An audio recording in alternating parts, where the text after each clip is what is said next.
Hallelujah agus Falcha. Good morning, everyone, and welcome to the Justice Subcommittee in Policing's fourth meeting of 2021. We have apologies from Margaret Mitchell and Rona Mackay. Agenda item 1 is a decision to take item 3, to review the evidence heard today, and item 4 on considering a draft report in private.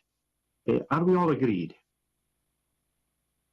And it seems we are all agreed. Thank you very much indeed. Agenda item 2, our main item of business, is an evidence session with the newly appointed chair of the Scottish Police Authority and the newly confirmed chief executive. I refer members to paper 1, which is a note by the clerk, and paper 2, which is a private paper, and I welcome our witnesses to the meeting, Mr. Martin Evans, chair of the Scottish Police Authority, and Ms. Lynn Brown, chief executive of the Scottish Police Authority. And I invite Mr. Evans to make some brief opening remarks, please. Mr. Evans. Thank you, Convener, and thank you for the invitation to appear before your subcommittee. I took up my post on the 1st of February, and on the 1st of March, as you said, I appointed Lynn Brown as Chief Executive and Accountable Officer to the Authority. Ms. Brown is an outstanding public servant, and she had financial responsibility for the budget of Glasgow City Council, which is £1 billion greater than the SPA's £1.3 billion budget for policing. As well as this very substantial financial experience, he also has considerable experience in stakeholder and public engagement. You asked me in your letter of invitation about my vision for policing. I led personally the Authority's restatement of the strategy for policing. I worked hard with Police Scotland's senior leadership to ensure it was a shared strategy with a shared vision. The strategy was approved by the board and became a joint strategy for policing. The Authority and Police Scotland now have the shared purpose, values and vision and the 5 outcomes for policing. That is the vision and outcomes I and the board own and are fully committed to. You also asked about my priorities. I will outline 4 attitudes I bring to the role of chair of the Authority. These have been shaped in part by my career in civil society in Scotland and in part by my 2.5-year apprenticeship for this role as an ordinary board member of the Authority. My first attitude is localism. The Single Police Service of Scotland is at its very best when it combines national standards with local, responsible and responsive delivery. Local government is therefore the critical partner. Police Scotland and COSLA have together created a step change improvement in this partnership over the last year or so. I will focus in the coming year on matching that. As chair, I have already met or will meet before the end of March, President and Vice President of COSLA, the 32 scrutiny conveners through their forum, the Chief Executive of COSLA and the Chair of SOLAS. I've outlined my engagement plan to the scrutiny conveners, and delivering this will be my priority in my first year. My second is social justice. This has been a personal and long-standing focus. I have over the last 6 weeks met with key colleagues in civil society to discuss how best to improve social justice in policing. Public confidence in policing is high and remains so even over the COVID pandemic. However, public confidence in policing in our areas of multiple deprivation is consistently 15 points lower than the Scottish average. I will lead with a key civil society partner and with the already promised full cooperation of Police Scotland in exploring how we might reduce significantly that gap in public confidence. Once we've had conversations with local communities around what they think and want, we will all have a thoughtful and agreed plan of action. And I will make this a priority for my second year. My third attitude is around technology. I am concerned that Police Scotland is at risk of falling behind their peers in the UK and wider in adopting technology and deployments that can keep us all safe and protect our individual and community well-being. To change this, Police Scotland and the Authority have to improve our conversations with the public about potential for innovation. And I emphasise conversation, not broadcasting. Openness and respectful active listening are keys to gaining public trust for change. The Authority also has to improve the velocity, openness and focus of its decision-making in this area once the Chief Constable has identified the technology or deployments he considers are required to fulfil his obligation to keep Scotland safe. I and the Chief Constable have initiated the development of a joint memorandum of understanding between us to start to achieve these objectives. My final attitude is evidence. This cuts across all I have said on localism, social justice, and technology. Evidence rarely makes any decision simpler. Indeed, it can often make them more complex. However, evidence does lead to far better and far more sustainable decisions.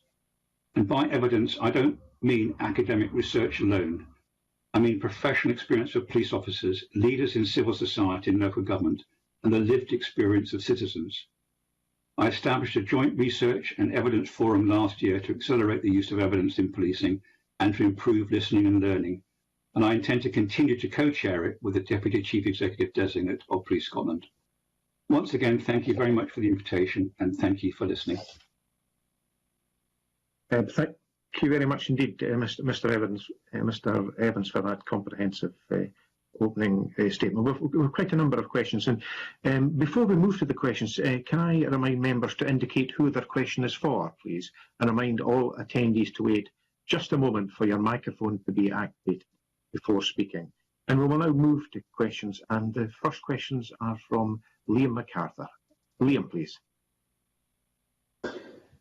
Thanks very much, Convener, and good morning. Can I also start by offering belated congratulations to Mr. Evans and Ms. Brown on your appointments. As the Convener says, Mr. Evans, you provided quite a comprehensive opening statement there in terms of priorities and visions, which was really where I was wanting to start my questioning. So unless there's anything else that you or indeed Lynn Brown wants to say in terms of that, I'll maybe move to the next couple of questions I was going to ask. You'd be aware of some of the concerns that there were around a bit of confusion, differences in interpretation of roles between SPA, Police Scotland, and others involved in policing in Scotland. And I would be interested to know what assurances you can offer the committee that confusion, those differences in interpretation have now been addressed, and how you see those relationships moving forward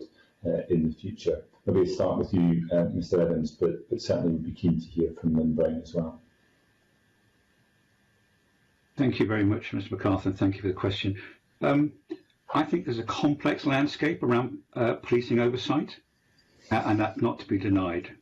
I think there have been issues in the past, and they are best addressed by 3 points. Firstly, partnership. It's important to have respectful, clear partnerships, and I believe we're working towards that. I have met the partners already, HMICS, PERC, the Scottish Government, and of course the Chief Constable, who I meet very regularly and talk to him at least once a week. In order to address this, it's about alignment of interest. And misalignment is where the problems occur, and alignment is how we resolve them.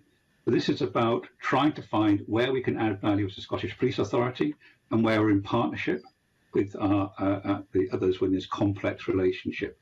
I don't think it's confusing myself, and I found it very useful to have audit through Audit Scotland, inspection through HMICS, and regulatory oversight by some of the independent regulatory bodies like the Health and Safety Executive and the ICO. The key for me is to add value, and the key for that is to have a clear and proportionate a way of addressing the issues of the public interest. And I hope we can achieve that. And there have been improvements, of course, over the last year or two, of course, but I hope we can actually accelerate those improvements. Okay. I don't know whether Lynn Brown has anything she wants to add at this stage. Yes, I'm happy to add some comments, please, Mr. MacArthur. Maybe a bit of context, first of all. The role of the CEO at the SPA is twofold: one accountable officer, and the other is the principal advisor to the authority. And I've had the benefit of being able to do that role for the last 18 months when I was taken as an interim in September 2019. I just want to address, just briefly if I can, the accountable officer role, very briefly. As you're aware, and as you've indicated, there are debates around roles and responsibilities, and that is absolutely appropriate. It's a really important role, and she has to sit best where it can be delivered. But while that debate has been ongoing, I have been focused on delivering that for the authority, and obviously for the Parliament in terms of the best use of resources at the police and at the SPA. I just want to say on that, I'm really mindful that there's been real improvements on that before I arrived, for example, around governance, much more transparency. In terms of taking it forward last year, we have real strong governance around the use of resources through the authority, through the Resources Committee, and through our Audit and Risk Committee as well. Underpinning that, taking that forward in terms of the roles and responsibilities, is the role of the Corporate Centre within Police Scotland. And I work very closely with DCO Page and the CFO James Gray to deliver to Parliament the assurance they need around resources. And finally, we have the benefit of external agents, for example, Audit Scotland, HMICS, where they look at the resources that we have, they look at how we are delivering, they're looking at the role of the Chief Executive and making recommendations. And I welcome that scrutiny. And going forward, my role is to support the new chair. He set out really clearly what he wants to do, and my role is to make sure that he can deliver that with the board for the Parliament. That's very helpful, Ms Brown. Thank you very much for that. We're obviously coming to the end of a parliamentary session in the next couple of weeks. It has, I think, been fair to say that some of the tension within SPA has been around the scrutiny role that this particular committee has performed. It will not surprise you at all to learn that I believe this committee has absolutely fulfilled its responsibilities in scrutinising the work of Police Scotland, the SPA and the wider makeup of policing in Scotland.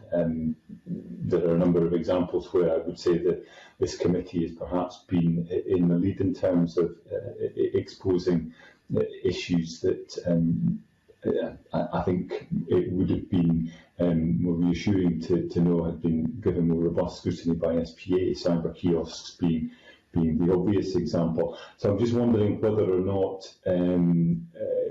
with the incoming Parliament, if they choose to go down the route of retaining a committee such as this, whether there's an expectation that either yourself, Ms Brown, or Mr Evans may see that as duplicating the role of the SPA, or something that is welcome in terms of providing an added degree of scrutiny to policing. So maybe I'll come to you, Ms Brown, and then Ms Brown in the first instance. Thank you very much.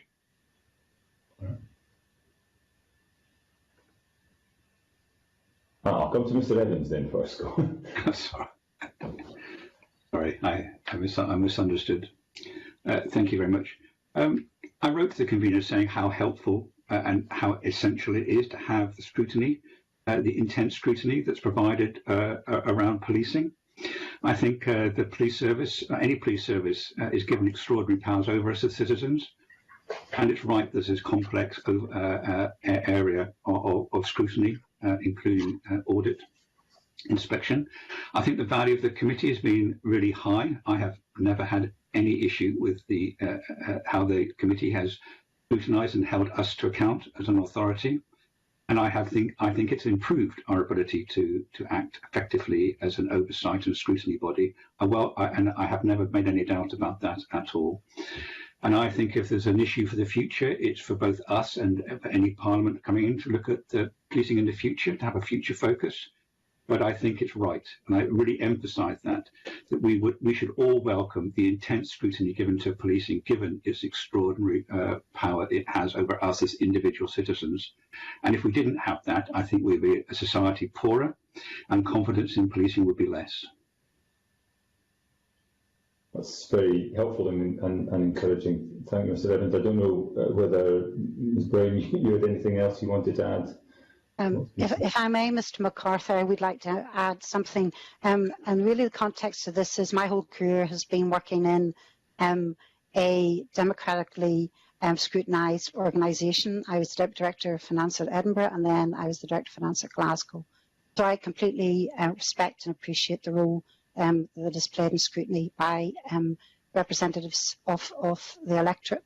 So for me, I welcome the scrutiny that we've had. In fact, the structure I've put in place, I took through the board last year, was recognising those areas where we had difficulty in giving assurance to the committee, which was around, and Mr Evans touched on it in his introductory remarks, which was around, for example, the use of technology. the adherence to making sure that we were looking at issues of human rights. We had an issue around capacity and capability in the SPA to be able to give assurance to you. So that is where we are moving forward. And I welcome the scrutiny from the committee. Obviously, it's a matter for Parliament committees that they have, but I fully respect your role and the intention is we will be better placed to give you the assurance that you're looking for. Thanks very much indeed. Just one final one from me. Obviously, the 2019 thematic inspection saw HMICS outlining some challenges in terms of the SPA fulfilling its statutory role. And some of this was perhaps picked up in response to earlier questions, but I wonder what assurance you can offer the committee that the concerns that have been highlighted in that thematic inspection either have been resolved or are well on the way to being resolved. Maybe yourself, Ms Brown, in the first instance.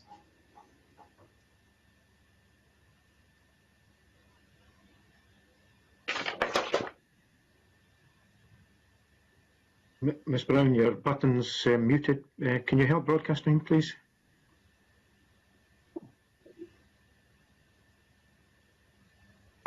Can I be heard now, Convener? Yes. Thank you. Thank you, Mr MacArthur. I'll just maybe say introductory remarks again. Obviously, I'll talk about the detail, and Mr Evans may want to then maybe give the authorities a strategic view. So on the detail, there were 14 recommendations from HMICS and thematic review. In fact, they were published, I think, the day I was appointed as interim. So I was committed to taking them forward. Of the 14, 3 have already been delivered, have been discharged by HMICS. They have quite a rigorous threshold before they'll discharge recommendations. So of the 3, we have covered our approach to change, our corporate plan, and also our corporate structure and business planning. So that's been taken forward. Of the remaining 11, I've agreed with recently with the HMICS inspector to look at them, to categorise them in a certain way. I am very committed to delivering on what we need to deliver as the SPA, and of the remaining 11, 6 fit very much within the remit of the SPA, and I am taking them forward, making progress. There's around 4 are to be done in partnership with the Scottish Government and other agencies, and then there is one specifically on the there was a recommendation around how the SPA may be different from other public bodies, and that is sitting with the Scottish Government to articulate and respond to. So very much committed to taking forward, particularly in the ones that are in our gift. And I meet regularly with the HMICS, so they are confident that we are approaching the recommendations in a robust way. Thank you. Thanks for that. Mr Evans, is there anything you wanted to add from your perspective?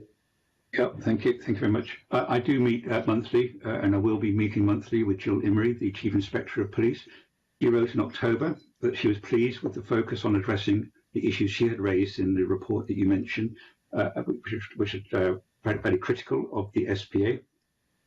And she thinks that the combination of the stability in the organisation and a focus on what the Chief Executive just said there is putting it in a far better place. So I am confident that we're on top of the recommendations. We haven't completed them yet. And I will be discussing our progress with Jill Imrie on a regular basis. And we hope the ones in our power will be discharged by HMICS as quickly as possible. But I am pleased that HMICS has recognised the progress we have made, and I hope that gives you some assurance. Okay. Thanks very much. Thanks, Convener. That's it for me. Thank you. Okay, thank you very much indeed, everyone. Our next series of questions are from Rhoda Grant. Rhoda, please. Can I just push you a little further on the I suppose, conflicting roles that you have? On one hand, you're providing support to Police Scotland, providing equipment and working alongside them. On the other hand, your job is to hold them to account. And do you see that there would be difficulties in successfully fulfilling those 2 roles simultaneously? I'll address that. Yes, Mr Evans. Thank you, very much, Ms. Grant. I think this goes to the heart of what a board is supposed to do, and I think all boards have this dilemma. The degree to which you can both hold to account and support the executive, or in this case, the Chief Constable, is a critical one. It relies on two issues: clarity of purpose and integrity of the players. I have absolutely no doubt that the integrity of the Chief Constable and his staff and his senior officers allow us to hold them to account whilst actually supporting them as well. The clarity of purpose is set out in the agreed strategic police plan, where we have agreed 5 outcomes and we have measures to achieve those. So when we're holding them to account, we have an agreed process about what they're expected to achieve, and an open process of metrics and measurement, which allows us to say what progress is being made. However, I do recognise at the heart of what you're saying there is a heart of a public confidence in policing. If we can be seen to hold the Chief Constable to account clearly and fairly, it will improve public confidence. So it is a challenge, and it will never be ended. It's a constant issue for the board and for myself to be as open and as possible about the accountability of policing to the board, and as clear as possible where we support policing, and equally as important, where we require them to provide us with greater assurance, or we want them to carry out a recommendation which we make in policing terms. And I hope that will be seen to be an appropriate and clear and proportionate response. If we do ever intervene, my view is we should be measured, we should be proportionate, and we should be transparent in what we require of Police Scotland. And that will be my duty as a board chair, to make that quite clear in public to the Chief Constable, and in private to support him achieve the recommendations and of the board.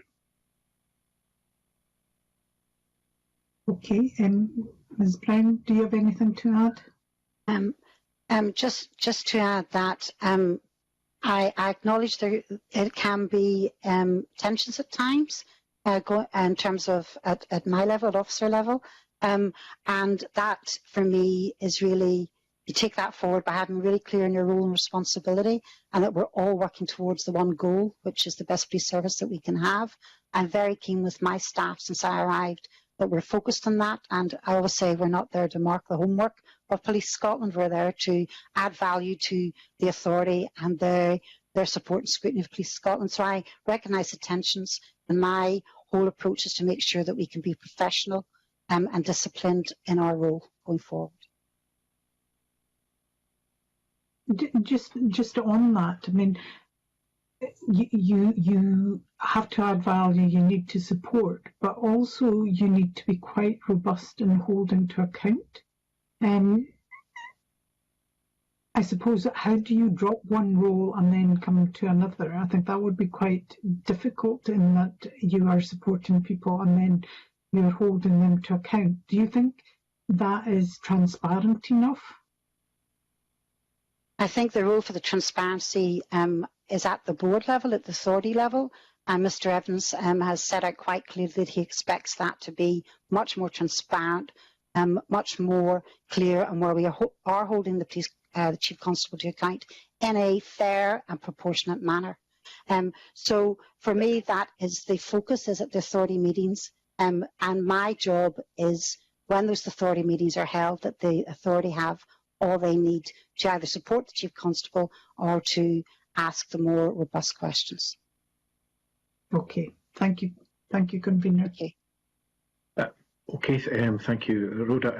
I have the next couple of questions, and direct certainly the first one to you, Mr Evans, given you've been around a bit longer, and it is on the scrutiny and engagement aspect again, if I may please, and that is, a recurring theme of the HMICS inspection was the limited ability of the SPA board to recognise issues of significant public interest and effectively hold Police Scotland to account for these decisions. Now, don't need to go into the detail of them, but obviously I'm referring to armed policing, the stop and search, and the cyber kiosks. You touched on an awareness of this. Can you perhaps please outline what steps have been taken to address this issue? And are you satisfied the board is in a better place in this regard, please? Yes, I think this is one of the real challenges for any oversight body, to have early enough sight of the plans or the proposals for change in technology or deployment.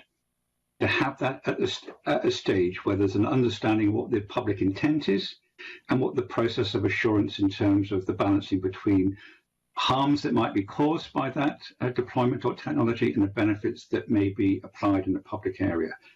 So I think that is quite clearly the challenge. And I mentioned in my opening remarks the development of a memorandum of understanding between myself and the Chief Constable to flag as early as possible any identifiable new technology or novel deployment that may benefit the people of Scotland in the view of the Chief Constable, but may also have a degree of harm in terms of reduced privacy or other forms of intrusion into our private lives. And if we can get that memorandum of understanding early enough, set out, and have these issues flagged early enough within our systems of governance and the Chief Constable's system of management, I think we'll be in a far better place to raise these issues early and have a, as I said in my opening remarks, a conversation with the public and the evidence that's provided to the Chief Constable's own internal management and our governance systems, which will allow a decision to be made about the introduction of these deployments or novel technologies. It's also quite clear that we can't just say yes or no. We sometimes have to, say for like naloxone, introduction of naloxone, we have to have a test deployment and we have to have an evaluation. But even if we say, and it's agreed by the Chief Constable to have a deployment, it has to be under limited conditions of a test and it has to be properly evaluated. And in those ways, you build the case for the full deployment of a technology, or indeed to say, no, that's not appropriate because that technology, whilst it may increase the safety, actually introduces more harm than it does good.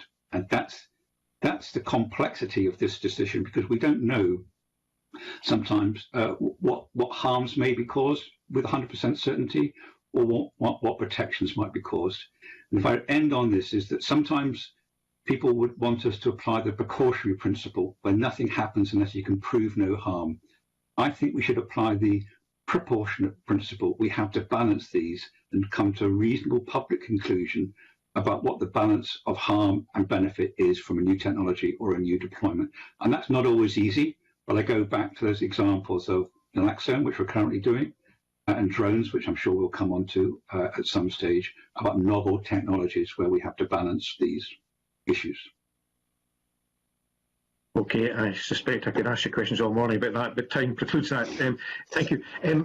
Ms. Brown, can I ask you one aspect of the question, the follow-on to the chair there? Has consideration been given to assessing public confidence in the board's ability to acknowledge and deal with issues of concern? Is there such a mechanism, please? That is an area I mentioned earlier, Convener, where we needed to develop our capacity and our capability. And a lot of it in response, for example, to the challenge we do get from the committee itself. So that's an area that we have done some work on over the last year, where we had surveys around, for example, we did additional surveys to the work that the IAG was doing on the pandemic, public surveys on that, and to get an independent view to the SPA, which we published on our website. And we want to do more of that. And we want to, Mr. Evans is very clear that our role is to champion the public interest in policing. And to do that, you need to understand what the public think. So it is an area that we need to improve on, and we are committed to doing that. Okay, thank you very much indeed. Mr. Evans, if I can put a question to you and perhaps start by saying, of course, it's readily understood the operational independence of the Chief Constable. The public would expect a question regarding last week's unprecedented scenes in George Square in Glasgow, at Ibrox Stadium and elsewhere. Police Scotland was required to police large crowds in unauthorised gatherings who were flouting public health regulations. Mr. Evans, as the new chair of the SP, do you have any concerns about the way this was handled, especially given the strong statement by DCC Malcolm Graham? And are you able to say what input will the SP have with Police Scotland in terms of planning upcoming football fixtures, which may involve public order issues, such as the Old Firm Games, and other crowd control events around major football matches, COP26? Are there lessons to be learned from what happened, and what role do you see yourself in for what are clearly operational decisions, please? Yes, thank you very much. I think you asked me a question which is at the heart of a modern, the current discussion on policing in the COVID, and when I go back to the balance of harms, I had a great deal of conversation with John Scott, Chair of the IAG, with the Scottish Government, and with the Chief Constable at length about the celebrations of winning the league by Rangers fans in public. And I must say, what we can never tell is whether a different policing decision had been made, what the outcome was. When I consider this with the Chief Constable, and I consider it with John Scott, he's going to write to me about their consideration, I asked him to do so, about gatherings in these circumstances. I wrote to all aboard, having had those conversations, a letter about this, and offered my congratulations to the Chief Constable for the decisions made locally by the Gold and Silver commanders in that case, because in my view, and this is the public interest view you have to take, you don't have an understanding about what the consequences should be. I think the consequences of that unlawful and very unfortunate gathering were to contain the issue and not to make it worse. And I look what happened down south, and I see maybe what a consequence of a more robust intervention might have been in these circumstances. So it is a decision, as you rightly say, on the operational side. But I have asked the Chief Constable, and actually he willingly offered, when he comes to the board at the end of March, to hold himself accountable to the board for the decisions of his officers over that weekend, and the board can quiz him on what the decisions were and whether or not he thought and we think they were right. I had given you my personal view, and I wrote to the board about my personal view, and I offered my personal congratulations that those officers making extraordinarily difficult decision on the ground. And I would say, when I wrote to the Chief Constable, I was very taken by the issues of risk and risk analysis published by the College of Policing. And as many people know, police officers are trained and retrained at every level to take decisions on risk. And I think that is something that we should take great comfort from the risk analysis. And the risk analysis from the College of Policing's point of view is this: don't make a situation worse if you can avoid it. But you have to take it on the chin when your reputation is being questioned, because there are people who would like you to take more robust decisions. And I'll leave on this: when we were doing our waves of survey about COVID, a significant minority of people, very significant, about 1/3, wanted far more robust interventions by policing. They wanted roadblocks and similar interventions.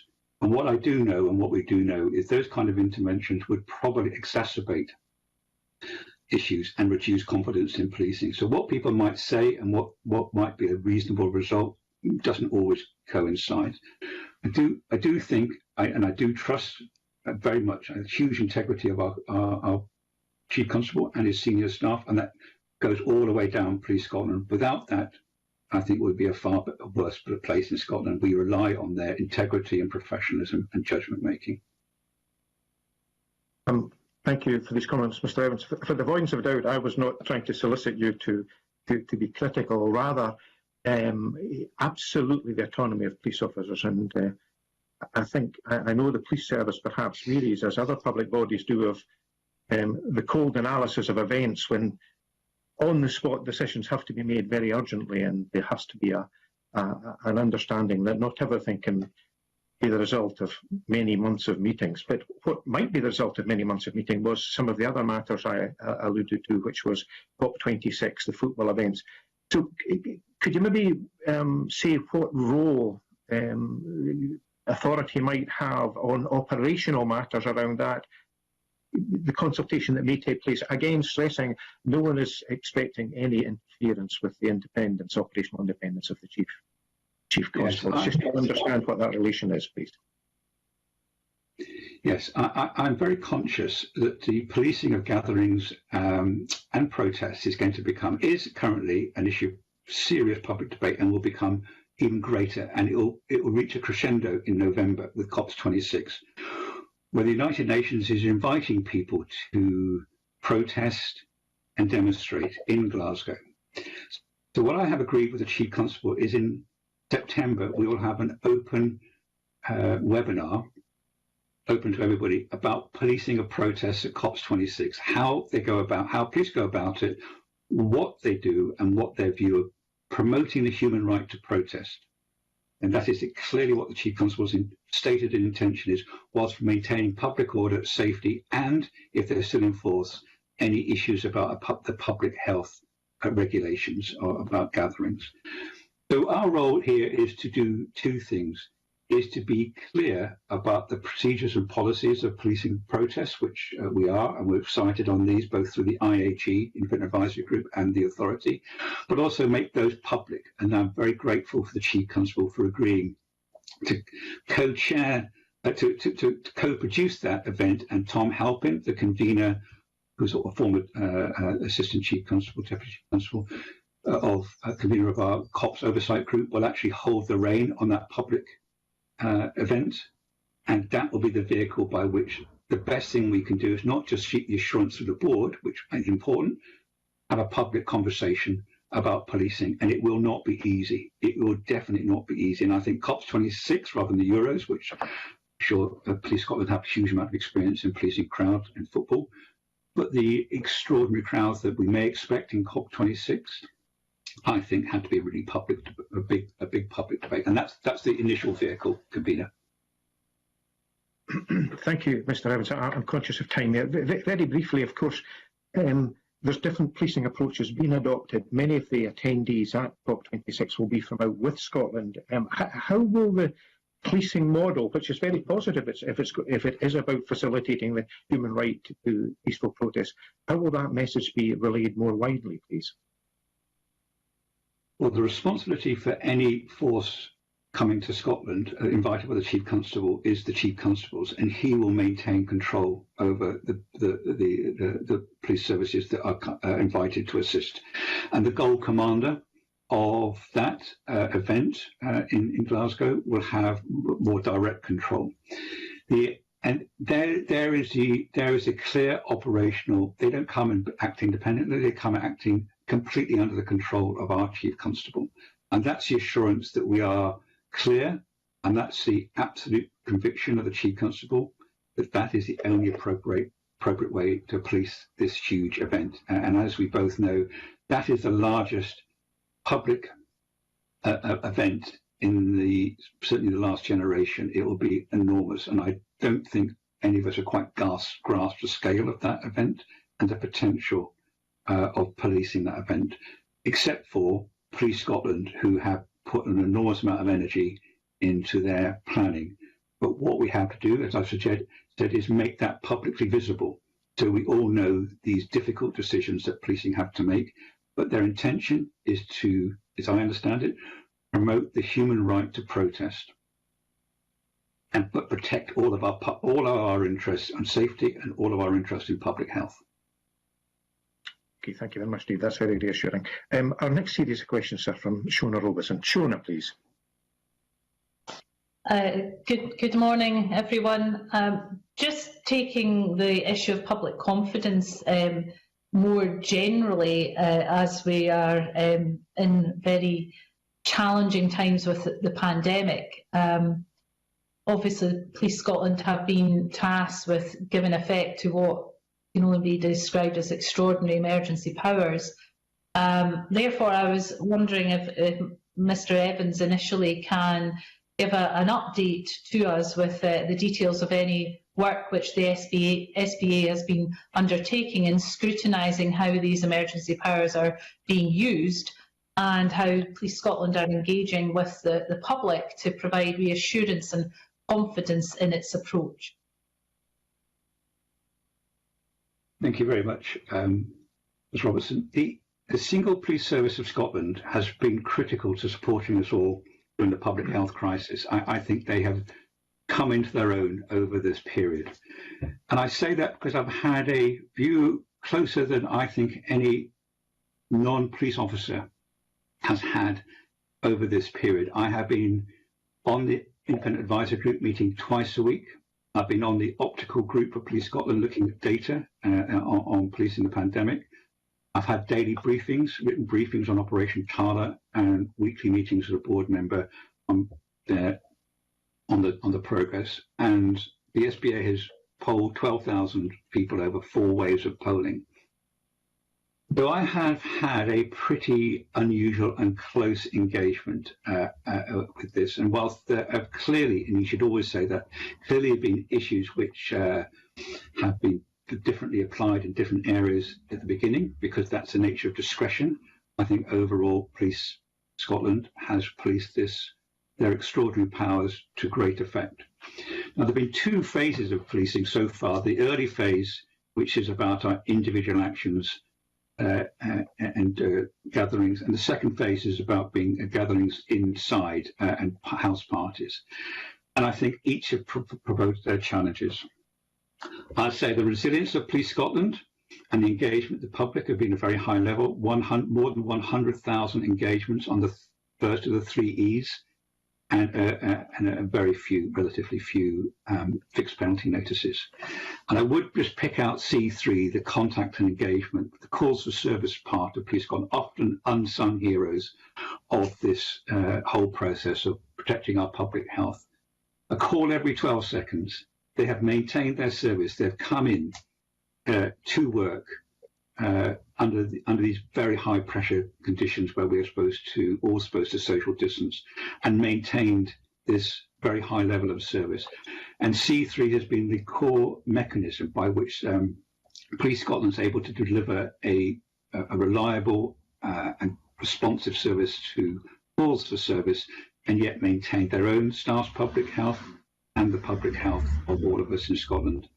So my summary from my very special and privileged position over this last year or more has been, we have been extraordinarily well served by Police Scotland, and the single police service has delivered something which I don't think can be confidently said to be delivered by 8 police services. And down south, I think we have seen the differential delivery, which has sometimes led to some serious confusion of messages. Here, consistent message and a very clear application at speed by Police Scotland, and I commend them, and the resilience of Police Scotland as well.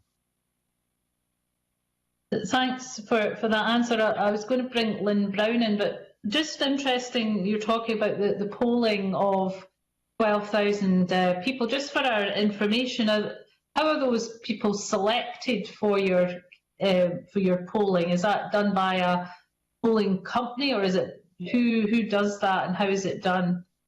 It's done by an independent polling company. They're randomly selected in 4 different waves over 4 different time periods, and their views are then weighted against the average population. So we get the clearest indication we have within a confidence level of 3 to 4%. The issues that are raised with us are issues which the public are consistent there. So it's an independently undertaken poll by Diffley Associates. Okay, that's interesting. Is Lynn Brown, have you got anything to add on the public confidence emergency powers issue more generally? Maybe if I could just add in terms of what I see the role of the staff of the SPA is in that, if I may, Ms Robson, so which is sort of threefold really. The first one is to support Mr Evans when he was on the IAG, and also in fact the SPA provided the secretariat for that meeting, a very intense piece of work during where people working remotely. So that was one role that we had. The other role then was to make sure that the detailed information that Mr Evans was privy to and others were privy to, that there was a wider understanding of that across all authority members, so they could all take their own independent view of that. So that was my role to make sure that happened, and we did that. And finally, it was that issues that were coming through were being able to be aired publicly. So through the authority meetings with my board services staff, that there's the opportunity for Mr Scott to report directly to the authority members, where they could quiz him directly, and it was all done openly and transparently. So just to reassure you, when Mr Evans and other board members are involved in these, there is the support behind them to make sure that they can do that job properly, and that we can share that across the wider public knowledge on these issues. Okay, thank you. That's all from me, convener, on this set of questions. Thank you, Shona. Question for you, Mr. Evans, please, about cyber kiosks. And the rollout of these technologies was a lesson on how not to do things and how a disregard for the human rights impacts. Now, the committee's been very clear that we want, as you've said, Police Scotland have the necessary equipment to fulfil their functions of keeping our community safe. As a result of the cyber kiosks work of the committee, Police Scotland and the SPA have said they learned lessons from that. Yet our most recent inquiry into the use of drones and body-worn cameras suggests that Police Scotland at least haven't. You earlier touched on the format that you would be looking to follow about safeguards. Will you insist that the police carry out proper, transparent due diligence and consultation with statutory bodies and privacy groups before they take decisions to seek to procure new technologies? I would insist, but I don't have to force them, because they come back to me and say without that, they don't feel that they'll maintain public confidence. So the lesson learned from cyber kiosks is a lesson very well learned, where there was an assumption that because it's, in their view, policing view, of benefit to the public, that should be sufficient. And I think they'll be very honest and say, no, we quite clearly made mistakes there, and we have to learn to openly and transparently explain what's happening. Give the assurance that you seek there about the legitimacy, both in law and in terms of human rights, and to balance the issues of harms that may be caused and the safety that may be increased from these. So Police Scotland don't need the lesson from me, because they learned it and they repeat it back to me. The wicked issue is how we raise those issues clearly enough and early enough.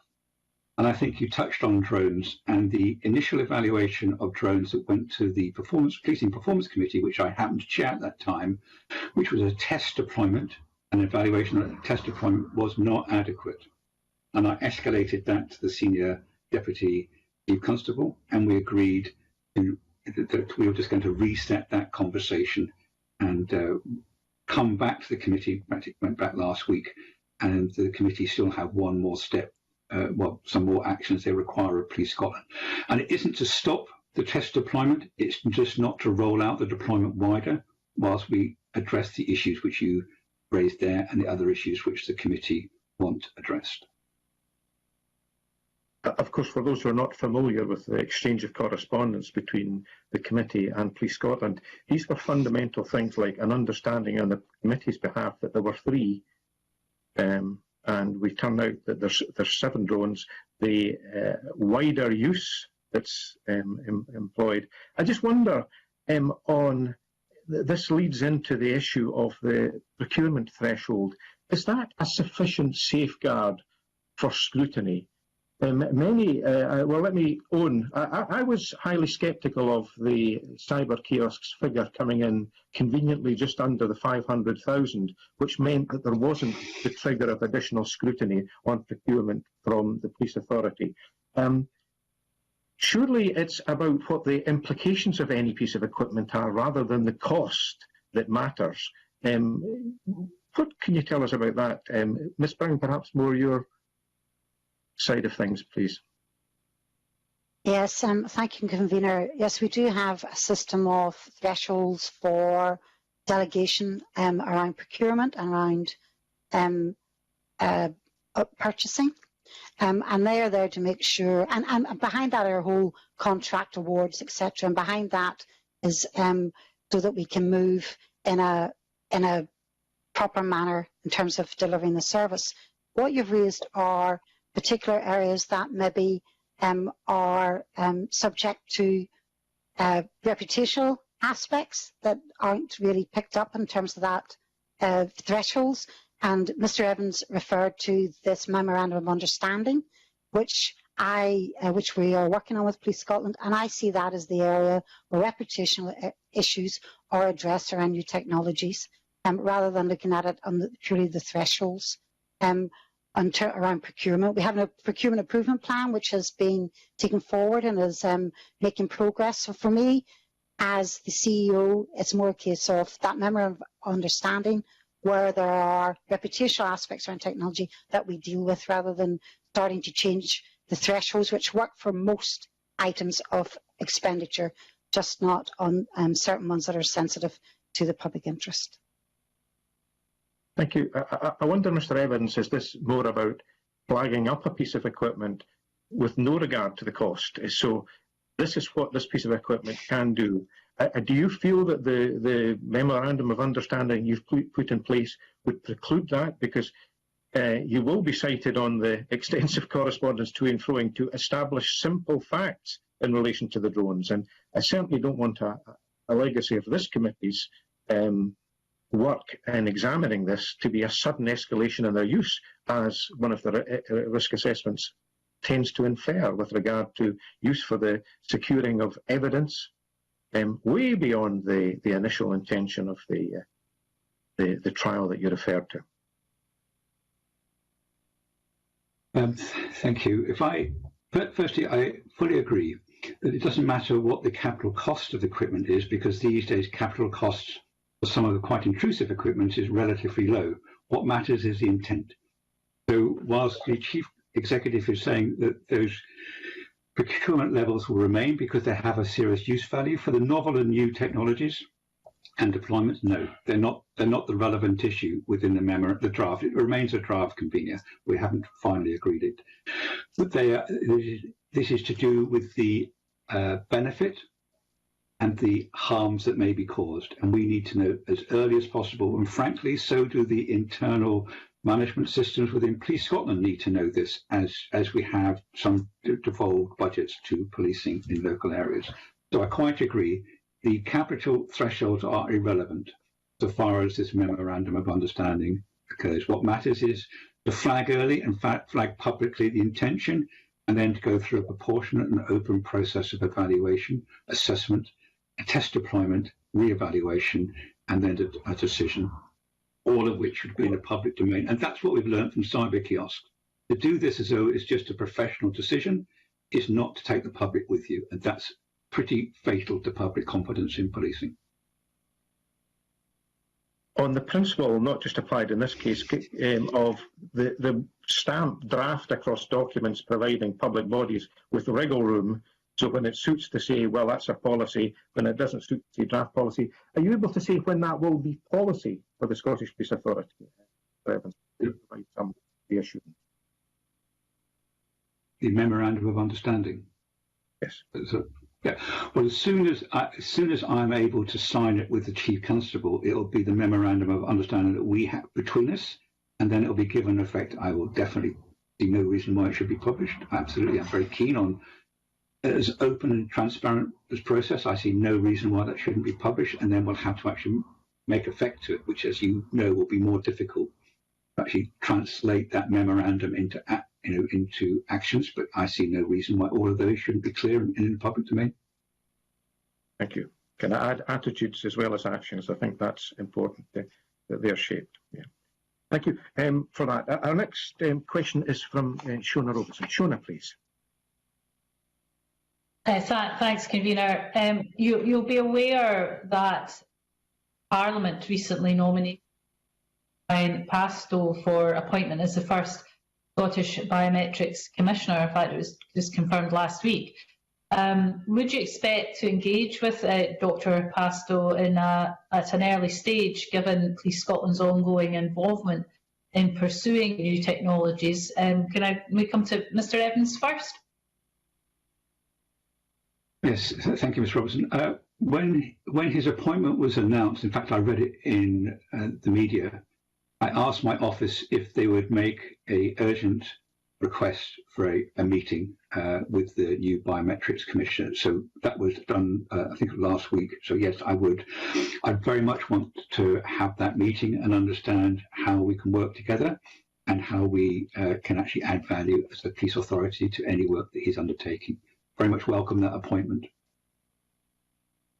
Okay, thanks for that. It's good to hear that you're taking swift action to discuss how you'll work together. I think that's going to be very important. Does Lynn Brown, do you have anything to add to that? Maybe just to add, Ms. Robson, that when the debate was happening around the Biometrics Commissioner, Mr. Tom Nelson, who's our Director of Forensics, was part of that working group that looked at it and was very much supportive of the proposal, as were the SPA. Okay, thank you, Convener. I think that's all for me. Maybe we could just, Mr. Evans would be kind enough to keep us appraised of how those discussions are going forward in terms of the working relationship and any protocols that are put in place. You might want to come back to the committee to update us at some point. I will, of course. Okay, thank you for that, Mr. Evans. Thank you, Shona. Our next questions from Rhoda Grant. Rhoda, please. Thank you, Convener. And can I ask Martin Evans this question, because you mentioned in your opening statement that you were looking to improve conversations with the public and stakeholders, and you'll be aware that there was some concern that the SPA did not take full advantage of the knowledge and expertise of organisations that are out there that would probably be able to comment on policing matters and indeed provide an insight maybe that the SPA didn't have. So can I ask whether you would agree that there's room for improvement in the engagement with these bodies? And if so, will you seek to ensure that stakeholders' views are heard more often and in a way that supports the board's effective proactive scrutiny of Police Scotland's decision making? Yes, thank you very much for that question, Ms. Grant. I fully agree that we have to improve the stakeholder engagement, and that's part of my role when I set up the Joint Forum on Evidence and Research, and we've had a range of very widespread roundtables where I have sought to invite people to discuss issues of policing together with Police Scotland and shared them. Just recently, one on artificial intelligence, we had a webinar on that. But we have to do more than that. And what part of my early discussions with the Chief Executive is how we can structure our board meetings so they actually have a place for wider conversations and interventions and views of interested parties on matters in public with the police authority.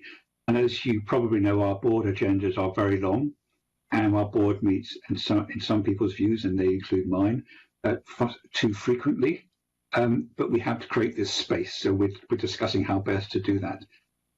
And the final thing to say is that our engagement with stakeholders in policing is primarily, and I say not solely, but primarily through Police Scotland having very good engagement processes locally and nationally, because they hold the operational responsibility. So part of what we have to do as the authority is ensure that that engagement, appropriate engagement by Police Scotland, is properly undertaken and the results are properly taken into account.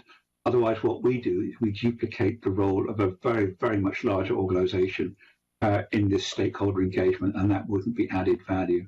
So I hope those three areas of independent engagement, process engagement by the board, and assurance from Police Scotland they have engaged and taken into account the public views, which are not always on the same place, of course, when they report issues to the authority. I'm not necessarily talking about public views, but for instance, yourselves or Police Scotland may be engaging with organisations like the Scottish Human Rights Commission, especially about things like the use of drones. Would that be something you yourselves would do or ensure that Police Scotland had already done before looking at new equipment and new technology? Yes. I do think from the role of the authority, given our capacity, that what we would expect Police Scotland to do when they're reporting to us novel and new technologies have taken into account the stakeholder views, the wide stakeholder views, and shown us how they have undertaken that and who they have engaged with and what responses they have. Now, they can't clearly do that with every organisation, but they have to do that in a proportionate and clear way. And I think the issues that the convener raised and we know about have been through the lack of transparency. So improving transparency improves trust, improving trust improves confidence, and that is the key message that I have as chair of the authority. We are very lucky and thoroughly deserve to have the high levels of public confidence in policing. So luck, maybe I shouldn't say that, it is the hard work and professionalism of our police service that delivers that public confidence. We have a duty to add to that confidence and not take it away. Okay, thank you, Convener. Okay, thank you very much indeed for that. Our last questions are from Fulton McGregor. Fulton, please. Thanks, Convener, and good morning to the panel. It's following on from my colleague Rhoda Grant's questions there around stakeholder engagement, and I'm wondering if you can specifically talk about the engagement with local authorities. Now, I know you did mention this in your opening remarks, and I really appreciate that, but I wonder if you can talk a wee bit more about it in the light of the inspection carried out by HMICS, that local authorities did have a concern about a lack of effective engagement. Do you think steps have been taken to improve that and involve local authorities in police decision making? Thank you, Mr. McGregor. Yes, as I said, it's one of my priorities for this year.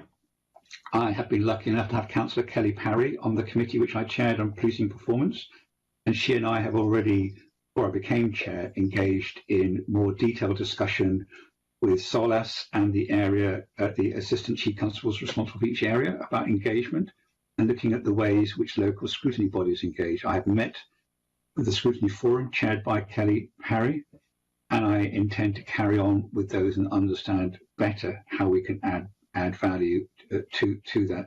Local scrutiny is a key part of the scrutiny landscape, and I was very pleased when I was having my conversation, for example, on drones, the very positive reaction to drones from the members of that committee, to the deployment in their local areas. Tom Cook in East Ayrshire particularly mentioned his benefit of drones, but they also were quite clear there had to be the public protections.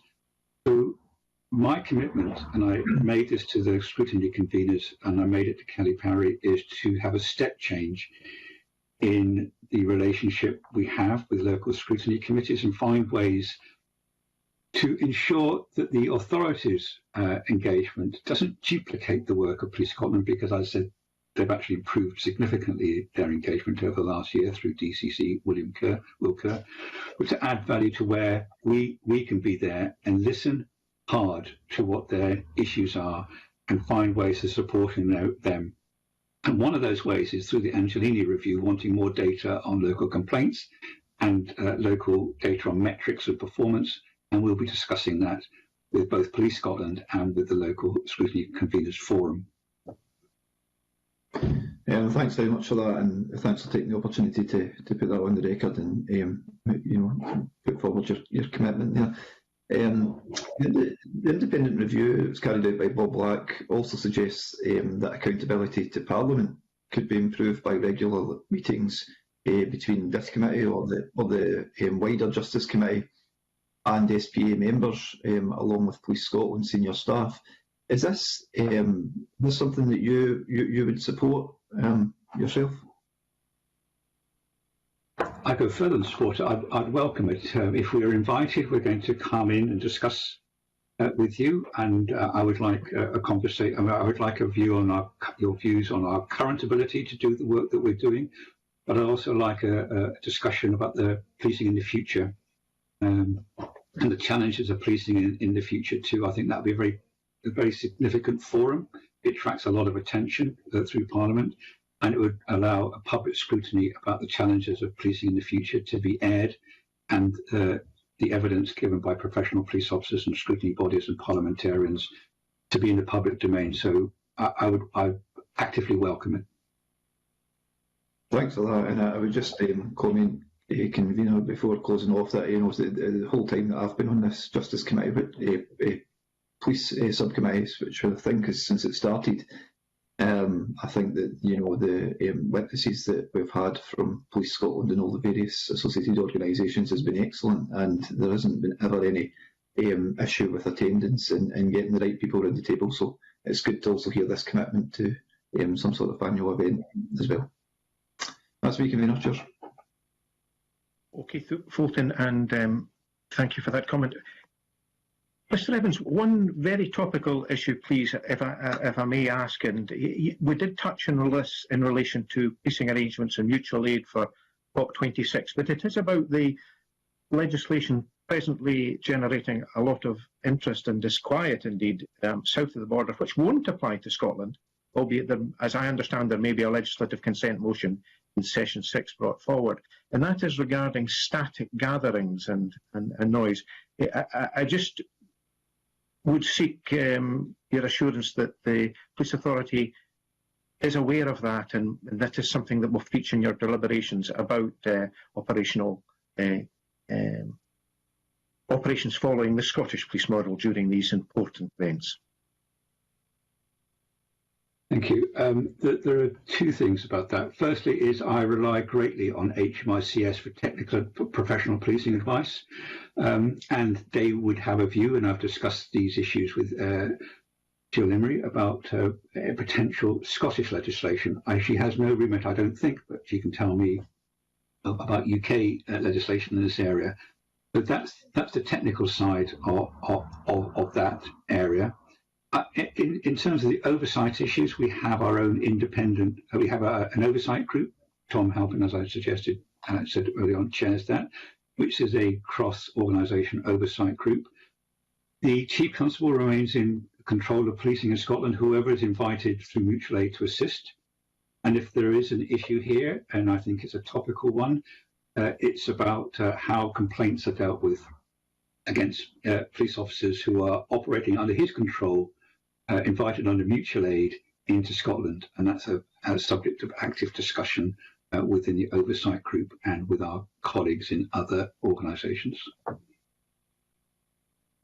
Okay, thank you very much indeed for that. Now, I'm not seeing any of the members indicating their further questions, so that completes our questions, and it falls on me to thank you, Mr. Evans, Ms. Brown, for your very detailed and often reassuring evidence given today, and wish you the very best in your course going ahead and during these challenges time. Thanks for your work today, and thanks for the bulk of work that it's on your future agenda.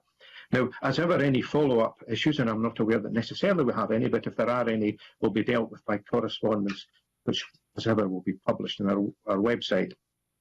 Now, before I conclude the public session, as this is the final meeting of this subcommittee for Session 5, I'd like to take this opportunity to put on record my thanks to all the members, past and present, who've served on the committee, the subcommittee. The subcommittee has worked hard to provide the public and the Parliament with confidence that the oversight structures for policing in Scotland are both robust and effective. So thanks to you also, as ever, to our wonderful committee staff, to the parliamentary staff, especially the research staff in SPICE, for providing the subcommittee with excellent support throughout the session, and the official report, who, as ever, have provided a first-class service in the face of the huge parliamentary workload caused by the pandemic. I'd also give a special word, particularly given the challenges that potentially were faced today. A special word of thanks to the Parliament's broadcasting and IT department, who have met the Herculean challenge of keeping Scotland's Parliament fully functioning in virtual and hybrid form in the face of a pandemic. The pressures it's placed on the Parliament and on MSPs and our staff, and the expectations of the media and the Scottish public.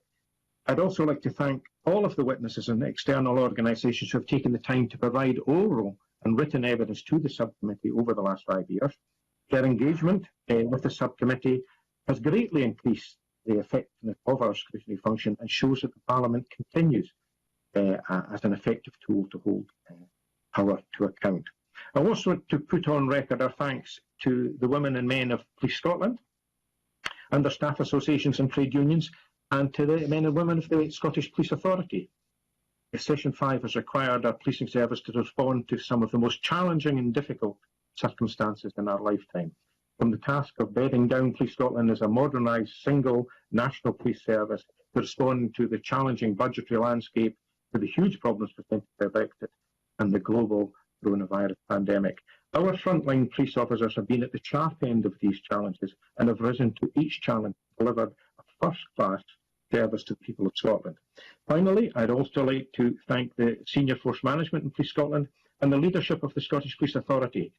Whilst our scrutiny of both organisations has meant that the relationship has sometimes been challenging, no one doubts the commitment of the leadership of Police Scotland or of the Scottish Police Authority to serve the people of Scotland to the best of their ability. And that concludes the public part of today's meeting, and as previously agreed, I will now move the meeting into private session. Thank you.